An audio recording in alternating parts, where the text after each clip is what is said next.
Tonight, we're talking about something every sailor needs to understand, weather.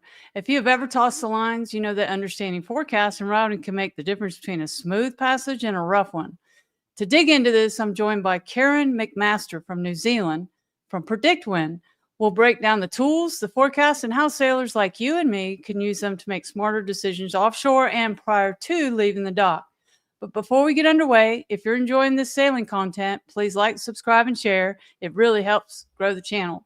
I'm your host, Captain Tinsley of Sailing Vessel Salty Abandoned and Island Packet 320, and this is the Salty Podcast, episode 76. Please help me welcome Keryn McMaster. Hello, Hey. hello. Welcome. Cool. Thank you. Welcome to the Salty Podcast. Thank you so much. You guys reached out to me, and I was thrilled. So we can all use a little education on the latest tools. So we're ready. So yeah, cool. I mean, that's our goal with PredictWind is to make, go ahead. Just tell me a brief, just introduce yourself, where, who you are, how you got into this. Yeah, so I'm Keryn. I've been sailing all my life. My family's third generation sail makers down in New Zealand. My grandfather started it off and I didn't have a choice. I was pretty much brought up on boats, racing with mum and dad every weekend, and then got the opportunity to go offshore sailing.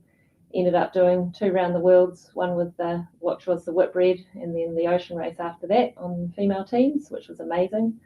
And and then I've been working for PredictWind for over 9 years now, and it's a New Zealand based company, but we have support staff all around the world and IT staff around the world too. So yeah, it's an awesome company to be part of, really proactive, really trying to just always improve the product. We've got a great support team. We only hire sailors, so I was one of the first in the company on support. We hire all my friends who've also sailed around the world, so when you come in and talk to us, we're not, we know what we're talking about, and we've been out there on the ocean and can actually help, and we really listen as well. I think we pride ourselves on the fact that people come in and say, oh, what about doing this? And we go back to our team and, yeah, that's a great idea, let's add that. So we're always trying to improve the product. Well, I didn't know all of that. Wow. I mean, before you guys reached out, I didn't know that PredictWind was New Zealand, and I love it. I love it. I didn't know that you were all sailors. This is all great information. Yeah, well, that's where a lot of the key tools that we have come from. Like I took my daughter offshore. She's 17. I took her on her first offshore passage 3 months ago and helped my brother deliver his Veneto 62 up to Fiji from New Zealand. So 5-day passage, pretty rolly, pretty rough, but we knew that the weather was going to be like that. We were prepared to take it on, and I used all those tools every single day, multiple times a day, to make sure I wanted to make sure that my daughter had a good experience. So it was key to understanding the weather routing, the weather, letting her know what was going to be expected along the way. We're actually out there using it in anger, which is very cool. So when you say 5 days, is that New Zealand to Australia? To Fiji. So it's about 1,000 nautical miles, but a 62-foot Veneto can truck along pretty nicely, and it was beam reaching the whole way. 25 plus knots. We had a couple of little knockdowns, but we've done a lot of miles in that boat, and we knew from I can talk about all this, but the weather routing, we've got all these modeling parameters now, so we can model your boat hydrodynamically and then tell you what roll and vertical acceleration and slamming you're going to see, so that I knew that it was going to be a really rolly trip. And roll can be quite dangerous, as we know, to move around the boat and things. So we could prepare the boat. The coffee machine took a tumble. That was a disaster. But you can plan all these things. And if the vertical acceleration is a real good indicator of if someone's going to get seasick. The boat going up and down. If you know that and you can see that in our system, you can give the people seasickness tablets or decide it's not the right time to go. So yeah, all of that stuff. We don't just put it out there and then leave it. We're actually using it ourselves and coming back with great feedback about, this didn't work properly, or we could improve this. So yeah, it is a great company to work for. And even if I didn't work for PredictWind, I would use it. My plan is to buy my own boat and go off sailing around the world at some stage, and PredictWind's what I'll use for sure. Well, you could probably just work from the boat while you're sailing around the Yeah, world. I did that. Starlink's made a massive difference to how we can all work and travel, and it's awesome. It's amazing. I was doing, I was zooming into a conference call with the ocean race from the middle of the Pacific, so it's pretty cool. That's awesome. Okay, so where would you like to start? Well, we were just talking offline before we started this podcast about, your trip that you've got coming up. And so Right. maybe that's a good place to start, and we can look and do some planning and see Okay. what's going to happen and use the tools. I haven't actually run that route, so I don't know what I'm going to find, but let's do it. Yeah, it's next week. So do you want me to go Yeah. ahead and pull that up? Yeah, for sure. Okay. So here we are. Let's see if I can get it any bigger.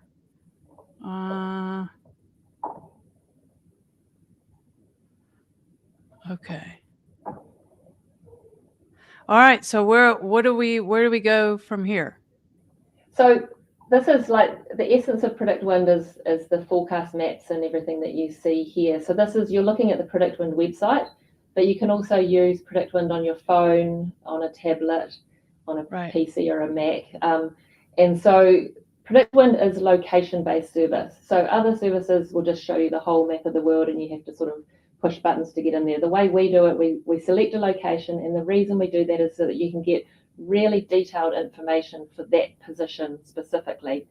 And then from that, you can build into weather routing and all sorts of other things. So you set up a location in Perdido Pass? Perdido Pass, yeah. Yeah, okay, cool. So then down the left-hand side, there's all these different ways you can look at the weather information. So click on daily briefing from the top of the list. So if you've got kids that are sailing every day, or you're not very good at reading the weather, we break it down into its simplest form. So we've looked at all the weather for you, and we're going to tell you what it's going to be, the basic forecast for morning, afternoon, evening. And so here you can see, 6 to 9 knots, the temperature, possible chance of showers, calm seas, and that goes out for like 7 to 10 days. So you can, wow. If you just wanted to jump in here really quickly, daily briefing's awesome. And it's not just an average forecast. We're looking, so PredictWind has 6 global models. And the reason we do that is because if you just look at one forecast, it could be completely wrong. But if you've got 6, it's like having 6 meteorologists sitting around the table, and they all have a little bit of a different idea of what the forecast is going to be. But if you get 6 of them together, there will be a consensus. 4 of them will be like, oh yeah, I think it's going to blow from the southwest 15 knots, and that's what you're looking for, those consensus, so that you can have confidence in the forecast. When we do the daily briefing, we look at all of those forecasts, we take out any outliers that might be extreme, and then we average it out. So it's a pretty good starting point. Then you could go down, the next one down is the tables. Click on the tables, and remember, this is all for your location there, but you can have multiple locations. I'm a real tables person, so I like to look at the tables, and then you can really dig into what the forecasts are saying. So the first line you're looking at here is the wind speed. You can see those blocks of blue, and there's 6 different lines there are the 6 different forecast models. So that's what I was saying, the having your different meteorologists sitting around the table, each one of them has a little bit of a different idea. But here you can see that they're all in consensus. It's all, they're all saying sort of 8 knots. That GFS is a little bit of an outlier with 12 knots. But in general, I'd say, for the whole morning, it's going to be sort of 6, 7, 8 knots. And then you can do the same with the wind direction. Like it's compressed there at the moment, it says southwest. But see where it says direction, and there's a little drop-down arrow just below where your marker is. Just go down a little bit. Keep going down to the next their direction and expand that. So click on that. Yep. And so now you've got your 6 people all sitting around the table telling you what direction they think it's going to be. And if everyone's in consensus, it's going to be southwest, south-southwest, 7 to 10 knots. That's a really good indication that that's what the forecast is actually going to be. And you can scroll down the table. There's all sorts of different parameters. There's rain, cloud, Cape, which is an indication of thunderstorms. If you had Cape and rain and lightning, you'd be like, there's some nasty extreme weather coming through. So, and bear in mind, this is all just for that location. You might then be going down to the Bahamas. You want to check out what it's going to be like there, add another location there, and you can jump between. This is what I'd be looking at right here. The wave height. Yeah. And so that's just for your spot that you've got there, right? Just out of the pass. Right. So if you want to do weather routing because you've got a passage coming up, then that's a whole nother ball game again. So this is just the location stuff. If you scroll down from the main menu down the very left-hand side, you can see we've got different ways of viewing everything. So go to maps from the just up the top there. Yep. Now you can look at that same location, but you can see the forecast maps for the next 10 days. And you can look at the different parameters because you've got that forecast box. You opened it, it was just closed again. So you're looking at the ECMWF forecast at 8 kilometre resolution. That's a really high resolution forecast. You get good detail, good accuracy. ECMWF is great. Now you've scrolled out to the 50K, so you get a bigger area, but not so high resolution. So you always want to be looking at the highest resolution forecast if you can, because that's going to give you the most detail. Yeah. And then, yeah, you can just keep, there's so many tools. I mean, I could talk for hours, so you need to do, what do you want to know? All right, well, let's go to waves. Yep. That's what we're all worried about that. We don't want to get, and that is very mild, and it's pretty benign, much all. Yeah. So this is the time for me to go. Yeah, you got into the measuring tool there. But yeah, so if you zoom out, you'll go out to the 50K wave, and you can see out on the east coast of the States, there's for example, look at that big storm out of to the east of the Bermuda there. This is our GMDSS forecasting, and so the world is broken up into areas of the world that meteorologists report on every day, but it's just a massive line of text. And so you can click on any of those and get information from the GMDSS forecast. So click on the storm high seas area, and it will tell you what actually is in that. Yes, if you scroll down, click on that box where it says storm high seas. This one?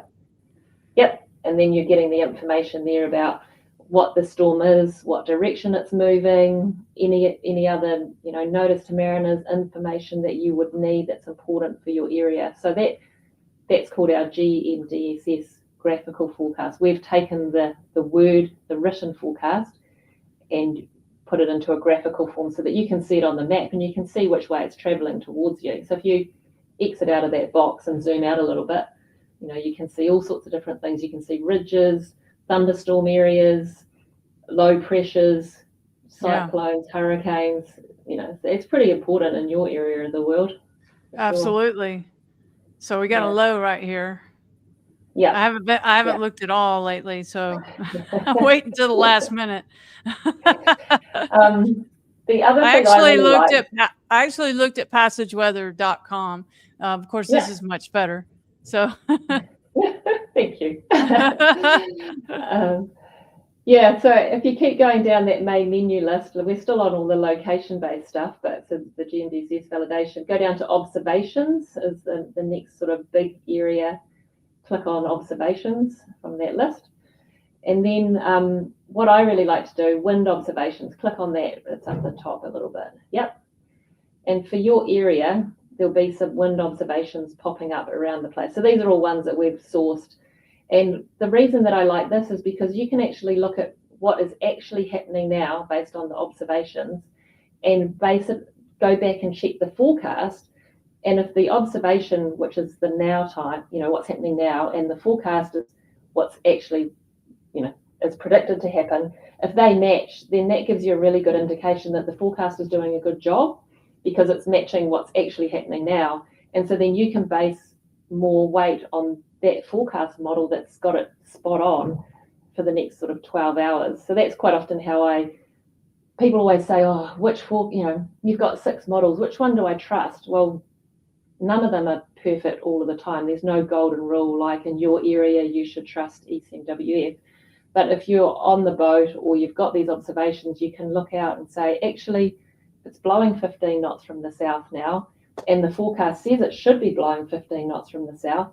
So that gives me confidence in the forecast for the next 12 hours because what's happening now is right.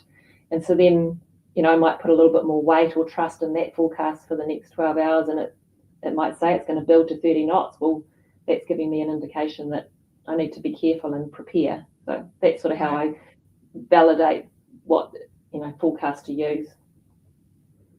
Okay. Yeah, lots of information.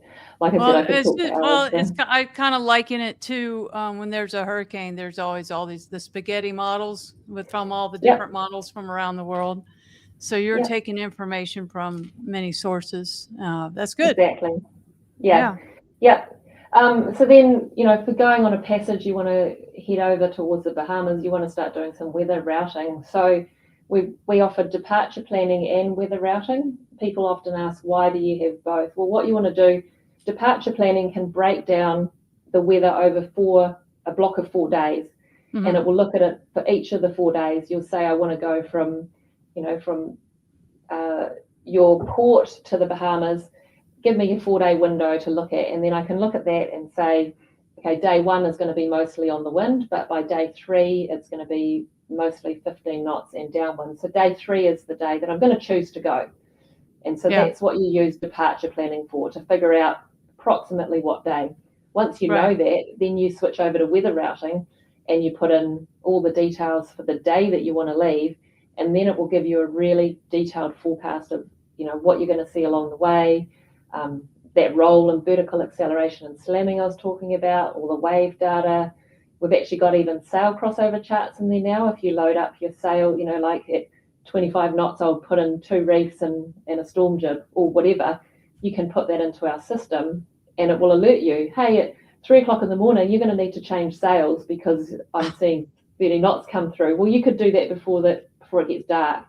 So we're putting all of these safety systems in place, not to tell you this is what you have to do, but it's just warning you that, this is the router is seeing this, it's expecting the wind to build. Your sail crossover chart says that at this point you would change sails. So here's an indication of what's going to happen. Tell your crew early, and let's put 3 reefs in the main at 6 o'clock at night and have some dinner early and make sure everything's strapped down, because we know at 11 o'clock at night, it's going to hit the fan. Right. Okay. It's going to hit the fan. Right. Okay. Yeah. I've been there. Okay. And this is perfect right here for me to go down the west coast of Florida. So. So if you want to do a weather route, I don't know whether you want me to switch to my my screen. Yeah, sure. I can take mine off, and do you want to go ahead and put yours up there? Yeah. I'll wait for you to.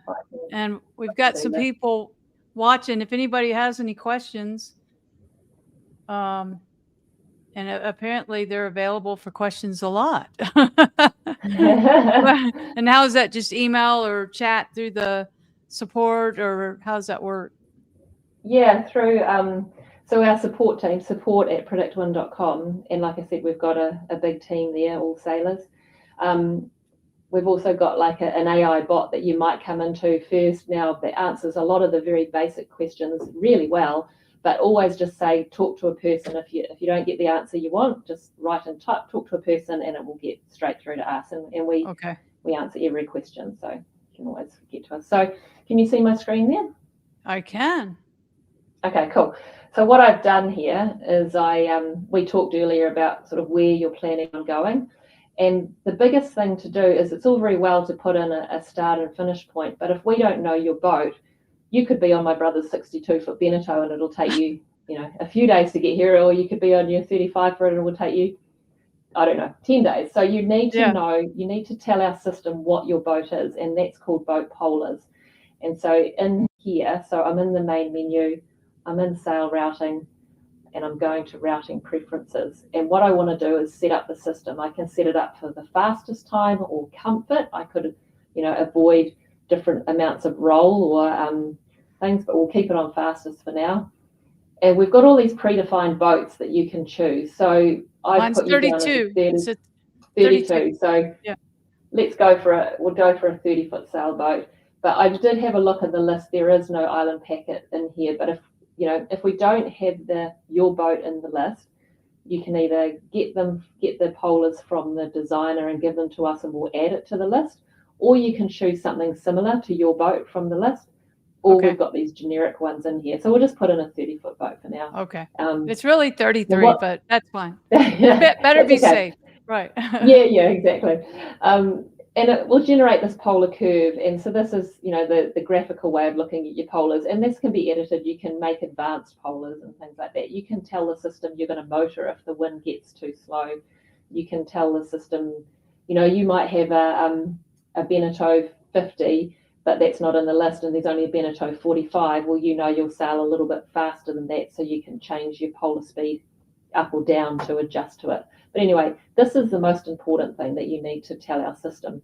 And then, we were talking about the wave polar. It's really important that you put in the displacement and the length and the beam. So once that's all in there, then our system can calculate that roll and vertical acceleration.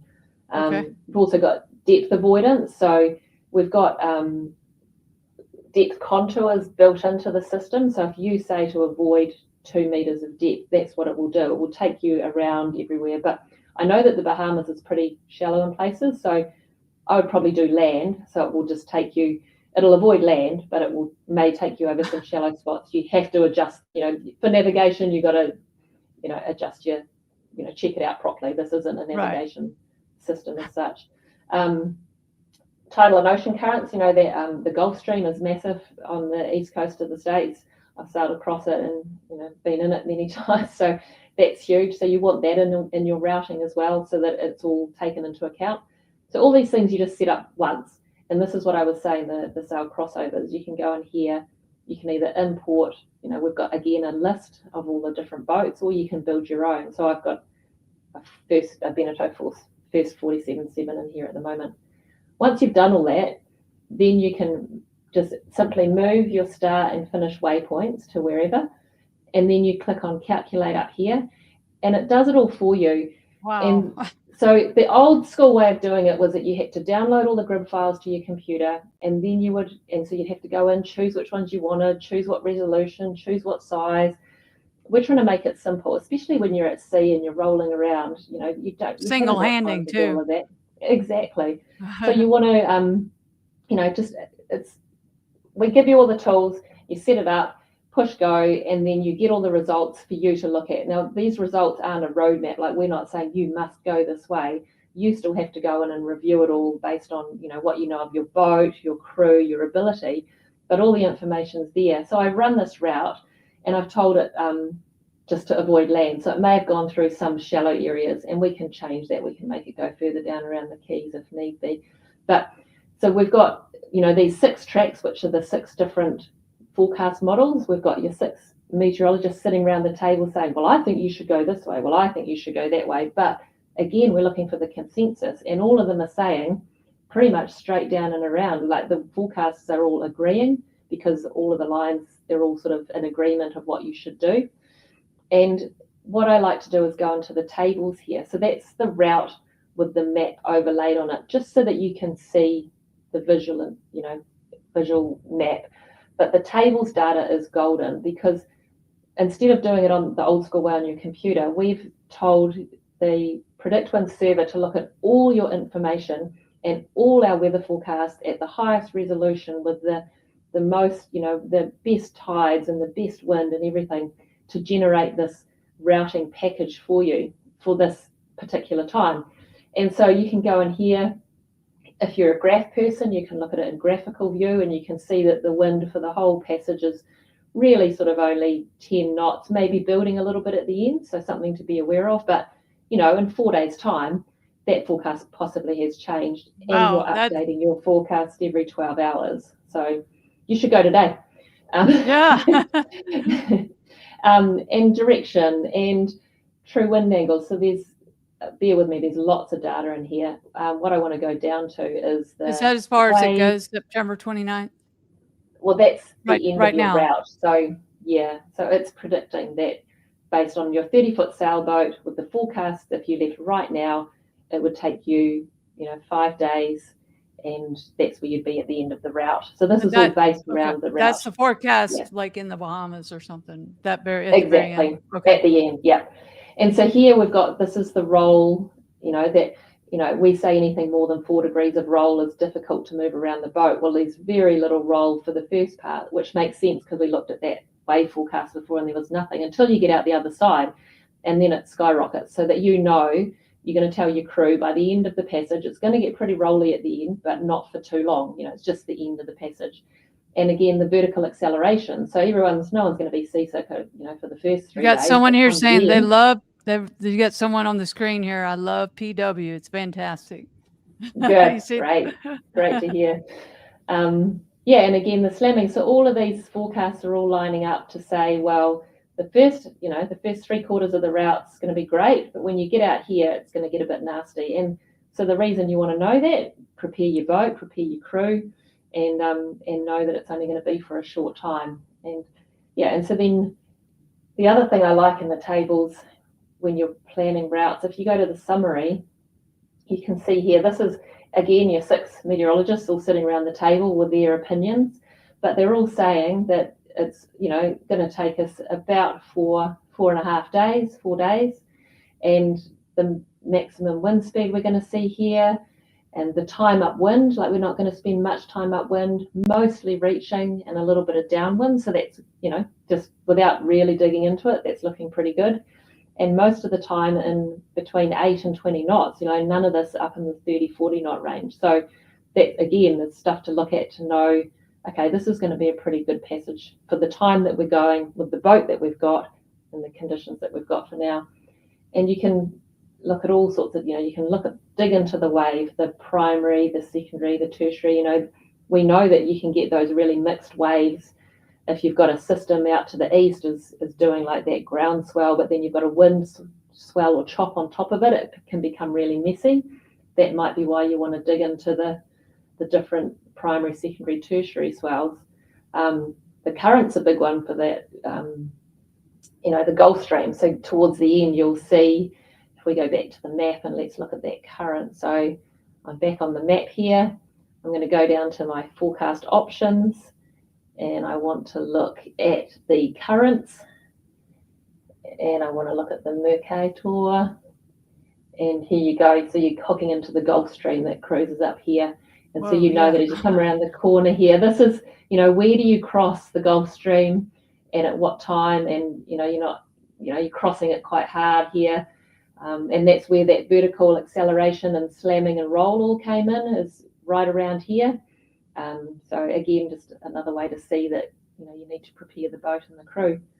So, yeah. Or I'll be waiting at Key Biscayne, waiting for that right. Yeah, exactly. And so every 12 hours, the forecast updates as your boat moves down the track. You'd be like, okay, well, now I'm here and I'm going to, and then I'll run that route again, and it'll change. The forecast change as it extends out. Any forecast is only realistically good 4 to 5 days out. Then it becomes a little bit iffy. So you'll quite often see that the first 2 or 3 days of the routing aligns, and then those routes will sort of spread out as the different forecasts become less accurate and do crazy things. So one thing we would, is there anything else you want to talk about with the routing there that you see, or? We have a comment, far better to go to the Keys than stage the crossing from there. So yeah.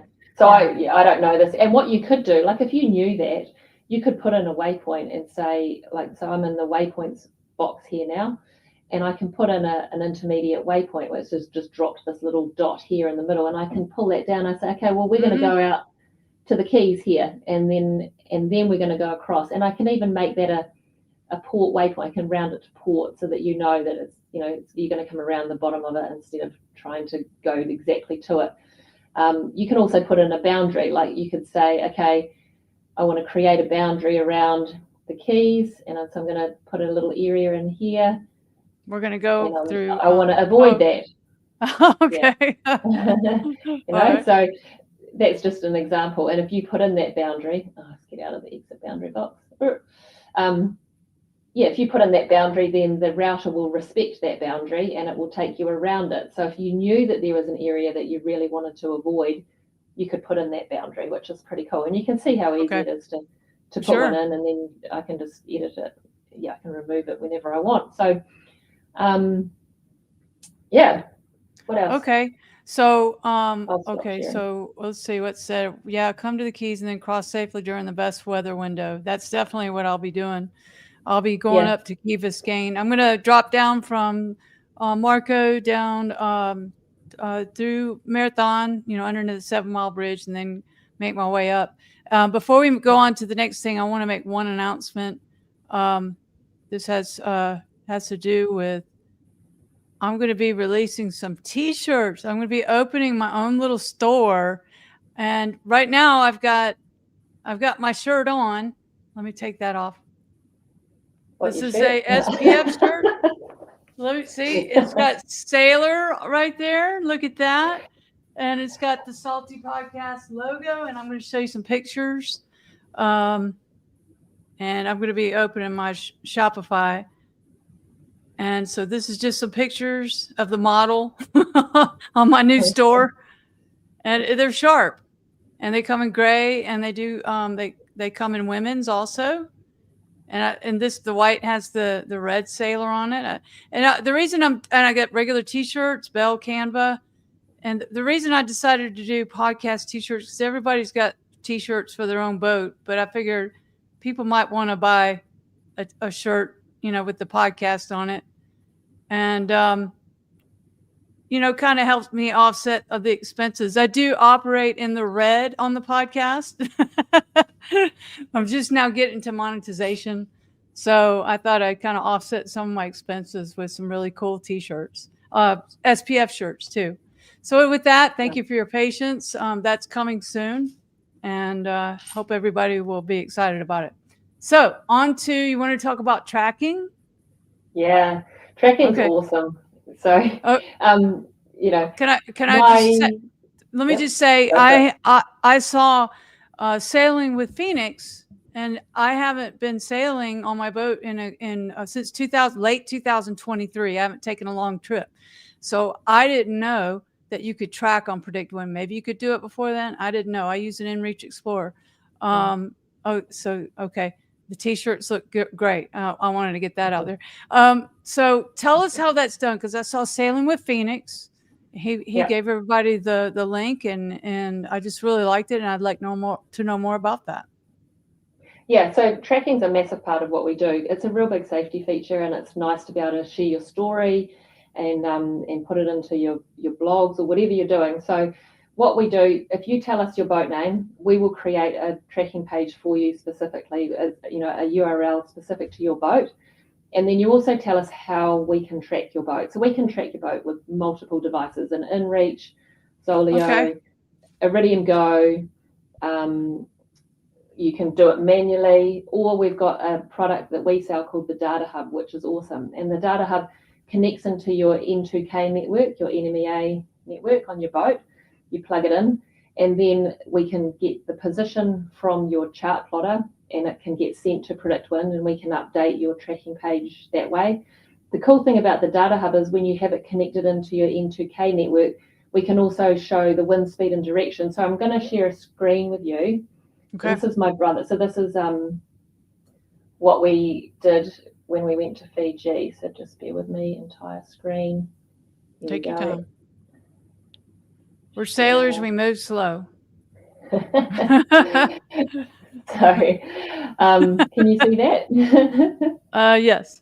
Okay. Okay. So my brother's boat, and he doesn't mind me sharing this with everyone. So he's in Fiji at the moment. And so this is the URL that we created for him. So we do this in the back end of our system. So it's the let me take off my overlay so we can see that. Oh yeah. Okay. So up in the top, basically, we'll create you a URL. You can share it with your family and friends. Yeah. Got it? Yes. Salty Abandon. That's what it is. Yeah. So we'll set you up after, and we can track you to start with your Garmin InReach, but we'll get you a Data Hub, and you can plug that in as well. So yeah, what I was saying is, so you can set it to track hourly. You send the position reports back to us, and then we update it on this page. And so this is my brother's boat. We can see the speed. I think he's just drifting around the bay at the moment. But the cool thing here is that I can also see his true direction and true wind speed. And so on passage, this was really good to see.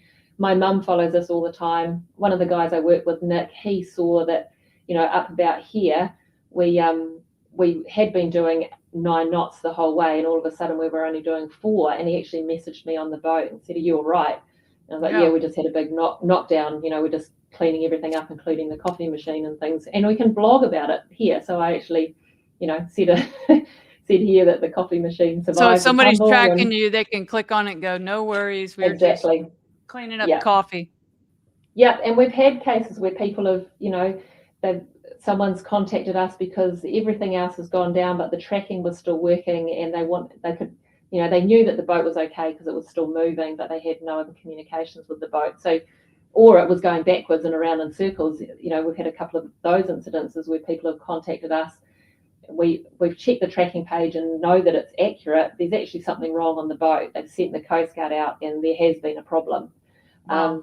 So yeah, the cool thing about the data hub is that you can get all this information in there as well, and it's really accurate tracking. And with Starlink these days, it's great. And if you connect the data hub to the Starlink, even if you're turning the Starlink off at night because of power consumption, or you're trying to monitor your usage, the data hub will store those positions offline. The next time you come online, it will just upload them all, so it keeps track of everything that's going on. One thing I wanted to show you, which is quite impressive, this is PredictWind, and I'm in the AIS data page from the main website. But all these little white dots, these are all PredictWind boats that we're tracking. So it's massive. Tracking is a huge part of what we do. And it's really cool at the moment. Everyone's starting to come home from Fiji, or is on, almost home. All these boats around the top of New Zealand. The other thing I'd say is AIS is a big part of PredictWind, which is what I'm in at the moment. These are all, these are fishing fleets. And when we were sailing from New Zealand up to Fiji, knowing that there is fishing fleets coming up that you've got to be prepared for is massive. Because as you know, AIS is only as good as the VHF range. It's like 15 nautical miles. But if you can see this, and you can also download it into the weather routing, you will know that, look, at 2 o'clock in the morning, we're going to come across a fishing fleet. That happened to me before. In the middle of the let's night. crack off 10 degrees now, and so that we just don't have that drama in the middle of the night. And we'll go a little bit further, but to save the drama. And sometimes these fishing fleets, especially around here, I don't know about America, they turn off all their lights and their AIS. Sometimes it gets a bit scary. So just all that knowledge of what's when they're in coming bunches like that, it's too big to go around, and so I had to go through, and they didn't like it much, but I went right through it. Yeah. And it's cool to see all these the shipping lanes as well. I can spend quite a bit of time in here just seeing what shipping lanes, but so this is important for you to know, because through here you're actually going to come into a big shipping lane as well. So at that time of night, you're going to need, are you doing it on your own? You need to be really careful. Do you want I'll be doing that during the day. Yeah. Exactly. Yeah. So, tracking's fantastic. I highly recommend the Data Hub for that reason alone, but it's got some other cool features as well. We can, again, back to the AIS, if you have, I'll just stop sharing my screen probably, and we can just talk about it. If you have the Data Hub, and you've got it connected to your Starlink, you can set it up so that you can download what we call over the horizon AIS, and you can see all of those AIS targets out to 300 nautical miles, and you can get that onto your chart plotter through the Data Hub, so that you're going up on deck, you're checking not only the boats that are around you, but again the ones in the future. So yeah, it's all about safety for us and trying to do the best we can for all our boats out there, which is, you can see there's thousands of them using us. Cool. So the what you just showed me, the red boats are what's the difference between the red boats and the little other ones? They're all, it's different. Like with AIS, there's the different classifications. There'll be container ships, there'll be fishing boats, there'll be pleasure craft, and you can click on each one of them, and it will tell you I have exactly AIS, so same, exactly the same. But you can get it onto your chart plotter out into the distance, and and it's cool. Nice that they can see you, but not, and more, wouldn't you say more and more even cruising. So many people. I mean, I don't know how it used to be, but so many people have it now. Yeah, oh, it's so important to have The cruising, of course, the commercial boats, but also the cruising vessels also. Yeah. So it's just more and more exactly. common that. Okay, cool. So yeah, I've got a. Now I didn't understand all the steps, but ChatGPT should help me through doing all that stuff you said. So I'm excited. So, well, our support team can help you with that. I just came off a webinar actually. Every year, we know this time of year people are preparing to go across the Atlantic. So we just did an Atlantic crossing series where we go into depth about how to use the weather routing, departure planning, our models. So if you come into support and ask for a recording of those webinars, we can send those out to anybody that wants them. So, and there's you just did a webinar today. Yeah, this morning. Yeah. Is that the one that was that the Atlantic? So that was part 2. So part 1 we did last week, which was more about our weather models and the routing. This one was more about the data hub, which I've just been talking about, tracking, using a platform that we have called the Offshore app, which does very similar things to what I've been showing you. But what we're finding with Starlink is it's fantastic, but if it goes down, you're in the dark. So if you have an Iridium system or something like that you can still download weather on, then you can switch from one to the other. And for crossing the Atlantic, that's so important. You could be day 5 and have completely wiped out your Starlink. What are you going to do for the next 20 days? You can switch to the Iridium Go. You can use our Offshore app, which is designed to compress all the files and send it to you. It's slow as heck, but you will get the files. So I think that whole redundancy thing is really important.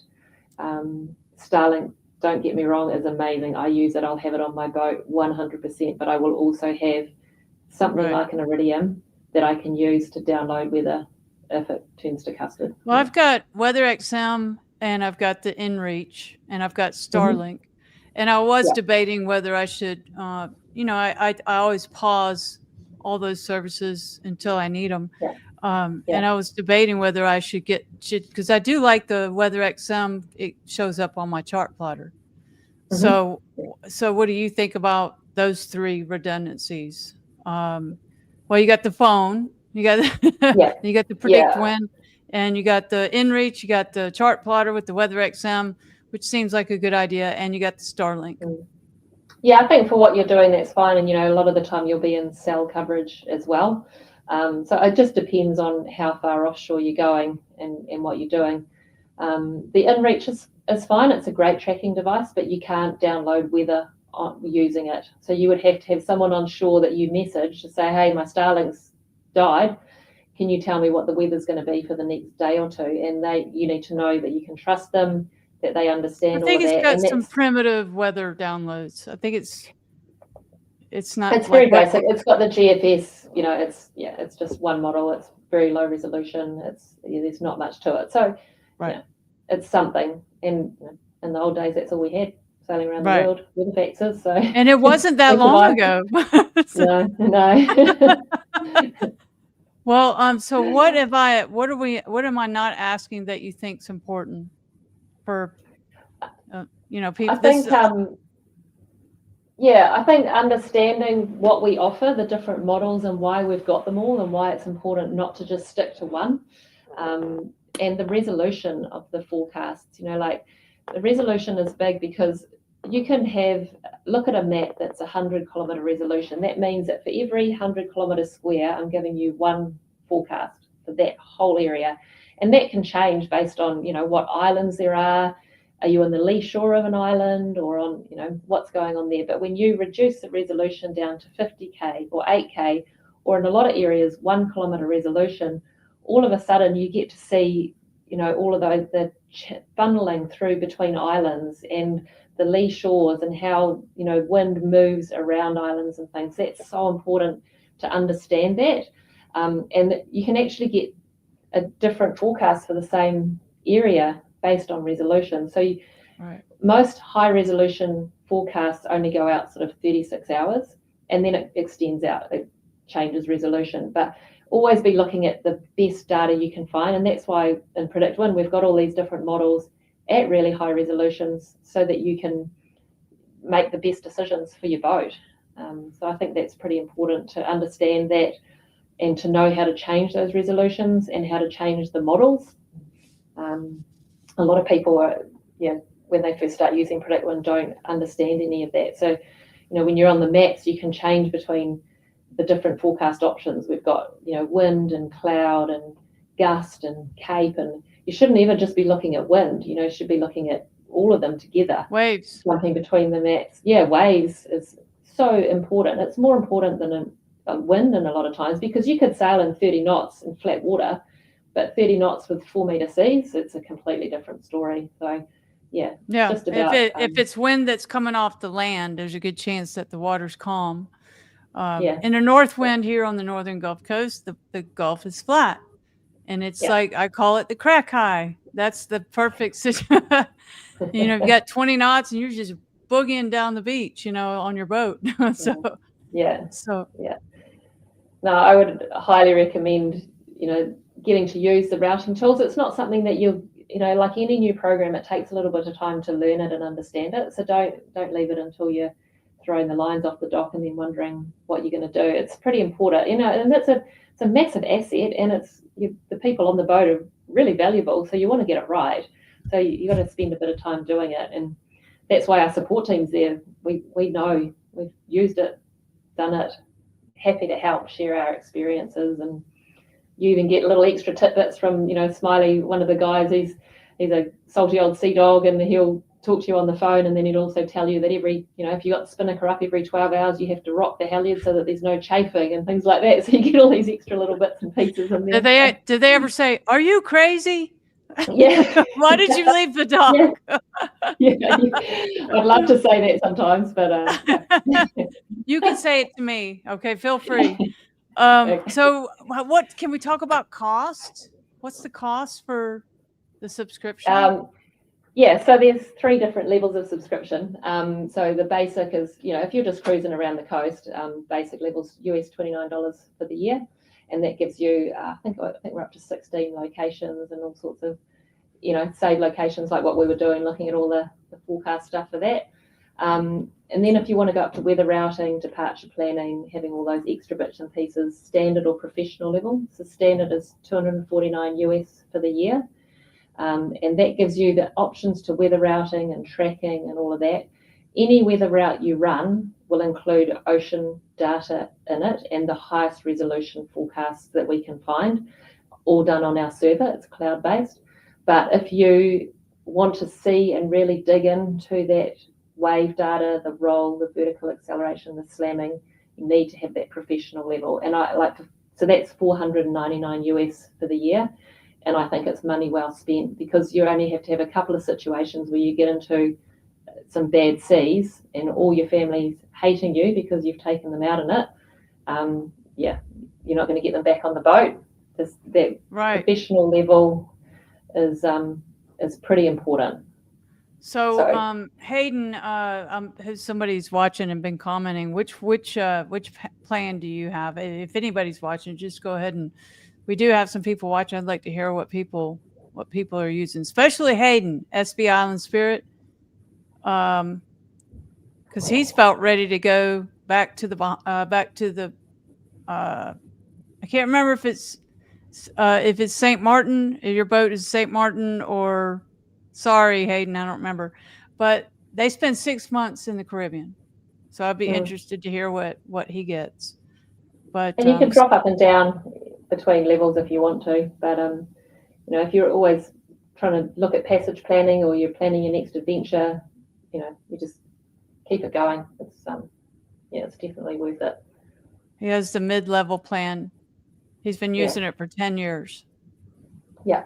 And that standard levels is a great mid-plan. And like I said, all the routing, the ocean currents included in it. But, for crossing the Gulf Stream, I think it's pretty important to be able to see that information, see those ocean currents, figure out where you're going to cross, where you might see wind against tide that's going to be pretty choppy, all that extra stuff. Well, the rule of thumb with that is there's absolutely no type of north wind do we cross the Gulf Stream from Miami. Yeah. That's a So no-no. you'll just be sit and wait. We wait and keep us game. What a great place to wait, right? You've been there, obviously. Have you? I've sailed out of Florida, out of Miami, been in the Gulf Stream a few times. You know, we've sailed up the coast, sailing around the world and stuff. So yeah, I've experienced it. So we have a few minutes left. I'd like to hear about that. I want to hear a little bit about your sailing. So I've just come back from the UK. I just did the Fastnet race on a 42-footer, which I don't know what I was thinking. That was a bad idea. But yeah, there was the Admiral's Cup in the Fastnet in Cowes just not that long ago. So I raced on that, which was pretty cool. The Fastnet was 3.5 days, sitting on the rail pretty much the whole time, and it was drier outside the boat than inside because it was a GP42, which was pretty low freeboard and lots of waves coming over the whole time. So that was fun. Yeah, but I got the opportunity to fly to Sweden in 1998 and trial for the women's around the world race, which was the last Whitbread around the world. And so we did that. So 9 months, 9 different legs. Tell me about that race. Is it a retro race? What is it, a solo? What is it? It's fully crewed, and at the time it was in the Whitbread 60, so 60-foot racing yachts, and it's still going. You know, there is another iteration of the race planned in 2 years' time. It's now called the Ocean Race, but it went from the Whitbread to the Volvo Ocean Race, now the Ocean Race. So when I did the first one, it was still the Whitbread. Started in England, sailed to Cape Town, and then it was broken down into legs. So we went Cape Town, Fremantle, Auckland, Brazil, Miami, and then back across. So these are just checkpoints. It's nonstop. Yeah. No, it was. So you'd stop in each port. So you'd race. The longest time at sea was 34 days, which was from the UK to Cape Town. We only planned on 28 days, but we got stuck in the doldrums. So yeah, that was not that much fun and ran out of food and things. Oh no. And then in each port, you'd stop for a couple of weeks, pull the boat out, check everything, and then get ready to go into the Southern Ocean. That's the way to go, is to be able to stop for a couple of weeks. It was pretty nice, yeah. Some of the Vendée Globe where they go around non-stop, they're super impressive, you know, single-handed non-stop. But yeah, this was pretty hardcore racing. The Golden Globe race. Yep. The single-handed, no bigger than 36 or 38 feet. Yeah. I've had a couple of those folks on. The girl that won, and another one that's going to be in it in 2026. Yeah. Kirsten, there's some amazing people out there. Oh my gosh, amazing! So tough, you know. Yeah. And I'm talking about how long were you in the Southern Ocean? So the legs were, you know, from Cape Town to Sydney. So I think it was like 2.5, 3 weeks, and we dived down pretty deep. They had ice gates, so we weren't allowed to go so far south, depending on where the icebergs were. But you are, you know, dodging growlers, the iceberg, you know, chunks that come off. And so you'd be on watch, and then within that watch, you'd have people standing up at the shrouds on growler watch if you knew that you were going through a bit of an ice field. And snowing on deck, and it was pretty miserable. I sent messages to my mum saying, if I ever do this again, show me this fax at the time telling me not to do it. And then I said I was going to do it a second time, and she brought the faxes out saying, look, you promised me you'd never do this again. I was like, oh, wasn't that bad. It'll be fine. Oh, it's like, I guess it'd be like having a baby. It wasn't that bad. Yeah. No. Well, the last gentleman that I interviewed, that he spent 4.5 months in the Southern Ocean, and as he was coming out of it, you know, as he was leaving, he goes, I'm never going back there again. I think everyone sees that that's been in the Southern Ocean. And when I think of sailing, I think of sun. That's what I like, you know, sun. But I've also interviewed people that only like the Sailboat or what's that southern tip of South America. They love ice and sleet, and you know, are you that kind of gal? I am a little bit. The windier it gets, the more I love being on the boat. Like if there's nothing, the doldrums, it's the worst place to be. But the Southern Ocean, it's cold and it can be wet, but it's also the most amazing sailing, massive big rolling swells that you can surf down, and it's cool down there. Okay, you're a beast. Okay. Maybe I'll have you back on the podcast and we'll talk about your last time around the world. Okay. Yeah. Happy to talk about that. Yeah, lots of freeze dried. Nothing exotic. No showers, nothing like that. So, yeah. Well, when it's really cold like that, it's not what you think of, right? You don't think of showers. No. So is there anything else that you want people to know? Any kind of we've covered a lot of features. Is there anything new that we maybe haven't mentioned? I'm just trying to think. Let me have a quick look. And where do the people go to sign up? Go to PredictWind.com. They can also follow you on Instagram, right? Is that it? Instagram, and Facebook. The website, you can just log in, and if you haven't created a registration, and then straight away you get access to all the free forecasts. You can add a couple of locations. You don't have to go any further than the free if you don't want to. You can just get really accurate forecasts for where you live. But if you want to add more locations and look at things like the observations and the tracking and all of that, then you start going up in the levels. But I just really encourage anyone to reach out to our support team. If there's anything that you don't understand, we're more than happy to help. And if there's any features that you think would be a good asset for PredictWind, we're also keen to hear about those too. So we're always trying to improve what we offer. Can we get you to add island packets to the list? Yeah, so if you can get us the polars, I can add them. So you'd have to go. I can have a look online if I can see. It was an island packet 320, 320, yeah. And okay. I talk to a lot of island packet folks on the community because I have an island packet. So you don't have island packets in the list. We definitely need to talk about that. We've got some. I looked. We've got a couple, just not the 320. So if you can find that, or it's a 1998 community, model.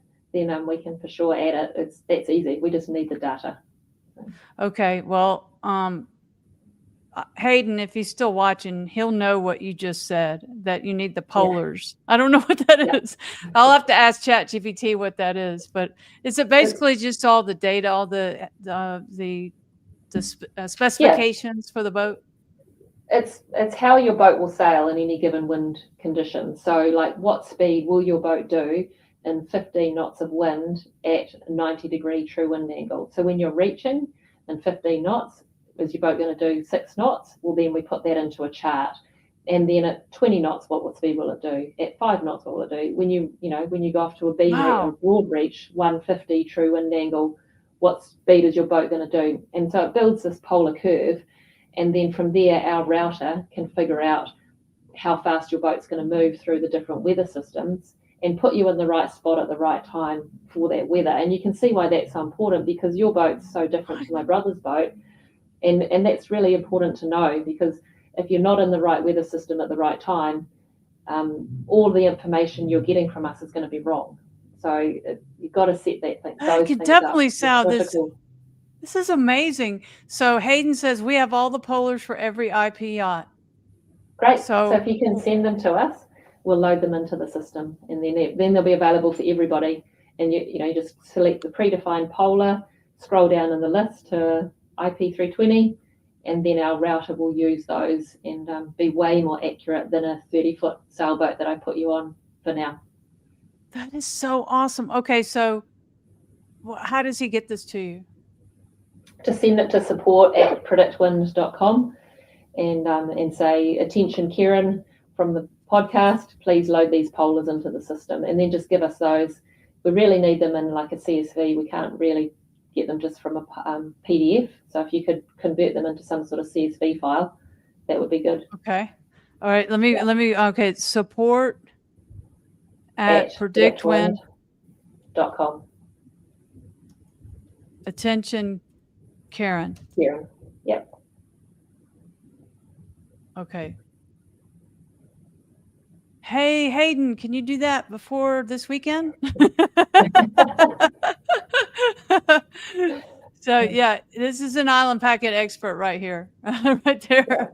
Awesome. Okay, and also Sailing Zippity says that the hub collect this information. Yes, it does. So the really cool thing about the data hub is it can create your own set of custom polars. So if you plug the data hub into your N2K network, then it will look at how you're sailing, the wind conditions, the wave conditions, and it will send all of that information back to PredictWind. We know that you've got our island packet 320, but then you sail it you sail it this way, then we'll start building you a polar diagram specific to the way you sail the boat. And over time, that will become more and more accurate. And then your routing will become more accurate, and you'll have more accurate information for each passage. So yeah, the data hub is very cool for that. This is really doing a lot of work for you. Yeah, it is. Yeah, it's great. So Hayden says, yes, he's going to send you that information. And he is the man for that information. Okay, do we have any other questions? Anybody out there? Let's give them a minute. So thank you, Hayden, for doing that quickly, like tomorrow. There's the email. If you've got Starlink, we can update it along the way. So that's one of the beauties of Starlink these days. Yeah, pretty sure my polars will improve. We are starting our cruising life next year. We got plenty of time. Yeah. Okay. And we use AI, artificial intelligence, to build those polars too. So if you are sailing and then all of a sudden you catch a fish and you slow down and you turn around because you're trying to pull it in, or you started motoring for whatever reason, then AI will look at that and say, oh, we're going to exclude that data because that's not how you normally sail. So there's like a range of it figures out when you're motoring, when you're anchored, all of that, and it will only use the best data when it can find it. So it's a very clever little box. Okay, and so what kind of account did you just create for me? I put you on the pro level. You got to have all the best stuff. You want to know when it's going to get nasty around that corner. So that is the $29 package? No, that's the professional, the $4.99 for the year. Wow! All right, do I get to keep it? Yes, you do. Yeah. Oh, yes. That's a little gift for having you on the podcast, right? Yeah, more than happy to do that for you. Absolutely. Thank you so much. Okay, so now I'm really going to be singing your praises. So anything else? I'm just trying to wait and see if any other comments come in. Anything else you want us to know? That is some great things. I've learned so much just in this hour. But I'm going to... Yeah, I mean, there's so much I could talk about, but I'll just, Well, maybe we'll have a part 2 during my trip. Absolutely. Yeah. I'll be doing this from the Bahamas. Yeah, I'd love to see you in the Bahamas, and we can talk about how your trip was and what you found good and what we need to improve, or how your polars went, what the forecasts were like. All of that would be great to hear. Okay. All right. Well, thank you so much. I appreciate you. I don't know if it was you that reached out to me. I can't remember. It might have been Ellie. Is it social? Okay. Yeah. Well, that was just, whose idea was that, by the way, to start reaching out to the podcasters? Oh, we've got some amazing social media team now. We're really working hard on getting out there to everybody. So yeah, they're promoting us a lot and trying to get the people in the team that actually use the product to talk about it, because that's the best endorsement for it, is when you've actually taken your daughter offshore in rough weather and it's all been okay. And I'm going to have 2 cats with me. I don't have children, but I have cats. Good luck. Well, it's going to be more important than ever to go in calm conditions. I don't want to take them offshore when it's all crazy. So, no, not at all. You don't want to scare them. No. All right. Well, thank you so much. What a pleasure it has been to talk to you. And you're welcome. There's going to be a follow-up. So cool. I look forward to it. All right, and I will email you about creating my page. Is that what I need to do? My tracking page? Okay. Yeah, I just need name and how you're going to, if you're going to use the InReach for now until I send you a data hub. I just need to know the details of that so we can tap into it and get your position reports. Okay, so what do I send you from the InReach? What do I? You need the track feed. I'll send you some information. Feed. Okay. Yeah, I can. Then we can just grab that data from InReach and put it onto your page. Okay. All right. Yeah. Well, thank you so much. And until we meet again, and with that, I'll say Salty Abandon out. Yeah.